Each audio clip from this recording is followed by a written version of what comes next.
সর্বোৎকৃষ্ট আয়না হলো একজন পুরনো বন্ধু, যেখানে নিজের মুখ দেখতে পাওয়া যায়। সবচেয়ে জ্ঞানী ব্যক্তিটাও উত্তর জানে না এমন হাজারো প্রশ্ন করতে পারে শিশুরা। সময় দ্রুত চলে যায়, এর সদ্ব্যবহার যারা করতে পারে তারাই সফল ও সার্থক বলে পরিচিত হয়। তোমার বন্ধু হচ্ছে সে যে তোমার সব খারাপ দিক জানে, তবুও তোমাকে পছন্দ করে। পতন অনেক ক্ষেত্রেই সত্যকে উপলব্ধি করতে সাহায্য করে। বন্ধুত্ব একবার ছিঁড়ে গেলে পৃথিবীর সমস্ত সুতো দিয়েও রিপু করা যায় না। তাই বন্ধুত্বকে খুব যত্ন সহকারে ধরে রাখুন। সময় চলে যায় না, আমরাই চলে যাই। সময় যেরকম চলছে সেরকমই চলতে থাকবে।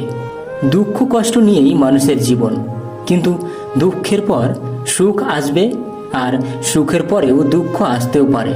এটাই দ্রুত সত্য। যখন তোমার পকেট ভর্তি টাকা থাকবে তখন শুধুমাত্র তুমি ভুলে যাবে যে তুমি কে, কিন্তু যখন তোমার পকেট ফাঁকা থাকবে তখন সমগ্র দুনিয়াই ভুলে যাবে যে তুমি কে।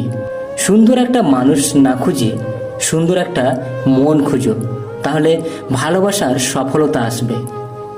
যে তোমাকে কষ্ট দেয় তাকে তুমি ভালোবাসো, আর যে তোমাকে ভালোবাসে তাকে তুমি কষ্ট দিও না। কারণ পৃথিবীর কাছে হয়তো তুমি কিছুই নও, কিন্তু কারো কাছে হয়তোবা তুমিই তার পৃথিবী। একজন আহত ব্যক্তি তার যন্ত্রণা যত সহজে ভুলে যায়, একজন অপমানিত ব্যক্তি তত সহজে অপমান ভোলে না। অসহায়কে অবজ্ঞা করা উচিত নয়, কারণ মানুষ মাত্রই জীবনের কোনো না কোনো সময় অসহায়তার শিকার হবে। ভবিষ্যতে যার কাছ থেকে তুমি সবচেয়ে বড় কষ্টটি পাবে, আজ সে তোমার সবচেয়ে কাছের কোনো একজন। সবার সাথে তাল মিলিয়ে যে কথা বলে সে ব্যক্তিত্বহীন, আর যে সবার সাথে তাল মিলিয়ে কথা বলতে পারে না সে এই সমাজে বুদ্ধিহীন। জীবন হলো পেন্সিলে আঁকা এক ছবির নাম, যার কোনো অংশ রবার দিয়ে মুছে ফেলা যায় না। যে জাতি তার বাচ্চাদের বিড়ালে ভর দেখিয়ে ঘুম পাড়ায়, তার সিংহের সাথে লড়াই করা কিভাবে শিখবে? যারা পানিতে ডুবে যাওয়ার ভয়ে তার সন্তানকে ডোবায় নামতে দেন না, কিভাবে সে সন্তান আটলান্টিক পাড়ি দিবে?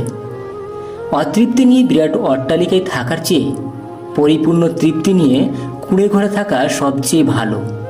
আমি বলবো না আমি 1000 বার হেরেছি, আমি বলবো যে আমি 1000 বার 1000টি কারণ খুঁজে বের করেছি।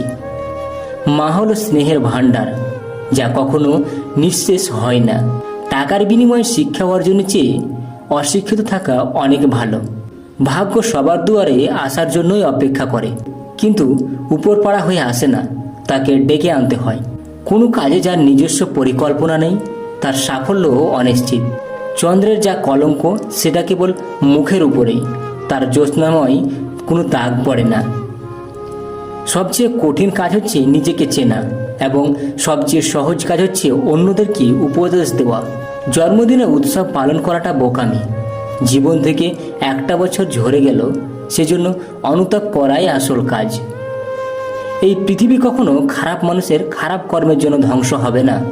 যারা খারাপ মানুষের খারাপ কর্ম দেখেও কিছু করে না, তাদের জন্যই পৃথিবী ধ্বংস হবে। শিক্ষক ক্লাসে ঢুকে ব্ল্যাকবোর্ডে একটা লম্বা দাগ টানলেন। এবার সবাইকে উদ্দেশ্য করে জানতে চাইলেন, আচ্ছা তোমাদের মধ্যে কে আছো এই দাগটা কি ছোট করতে পারবে? কিন্তু শর্ত হচ্ছে তোমরা একে মুছে ছোট করতে পারবে না, না মুছেই ছোট করতে হবে। তারপর ছাত্রছাত্রীরা সবাই একে অপরের দিকে তাকালো এবং প্রকাশ করলো যে মোছা ছাড়া দাগটিকে ছোট করার আর কোনো পদ্ধতি তাদের মাথায় আসছে না। এবার শিক্ষক দাগটি নিচে আরেকটি দাগ টানলেন, যা আগের দাগটি থেকে একটু বড়। ব্যাস, আগের দাগটি মোছা ছাড়াই ছোট হয়ে গেল। শিক্ষক বুঝতে পারলেন তোমরা কাউকে ছোট করতে বা হারাতে হলে তাকে স্পর্শ না করেও পারা যায়। নিজেকে বড় করো, গড়ে তুলো, তাহলেই অন্যের সমালোচনা দুর্নাম করে তাকে ছোট করতে হবে না। তুমি বড় হলে এমনিতেই সে ছোট হয়ে যাবে। জীবনের সবচেয়ে বড় জয় হলো এমন কিছু করে দেখানো যা সবাই ভেবেছিল তুমি কখনোই করতে পারবে না। অল্প বয়সে কাউকে পাওয়ার আশায় নিজের জীবন নষ্ট করো না। তুমি নিজের মতো করে তোমার জীবন সাজাও। সময় বলে দেবে তুমি কার হবে আর কে তোমার হবে। যদি ঘুম থেকে ওঠার ক্ষেত্রে বনের পাখি আপনাকে হারিয়ে দেয়, তবে সেখানে আপনার হয়ে গেল ব্যর্থতা। তোমার যা নেই তার পেছনে ছুটো, যা আছে তা নষ্ট করো না। মনে রেখো, আজকে তোমার যা আছে গতকাল তুমি সেটার পিছনেই ছুটেছিলে। বন্ধুরা, এই ছিল আজকের ভিডিওটা কেমন লাগলো তোমরা আমাকে কমেন্ট বক্সে কমেন্ট করে জানাবে। আর ভিডিওটাতে একটি লাইক করে বন্ধুদের সাথে অবশ্যই শেয়ার করে দিবে। আর চ্যানেলে নতুন হয়ে থাকলে চ্যানেলটাকে সাবস্ক্রাইব করে পাশে থাকা বেল আইকনটি অন করে দিবে। দেখা হচ্ছে পরবর্তী ভিডিওতে। ততক্ষণের জন্য সবাই ভালো থাকবে, সুস্থ থাকবে। ধন্যবাদ।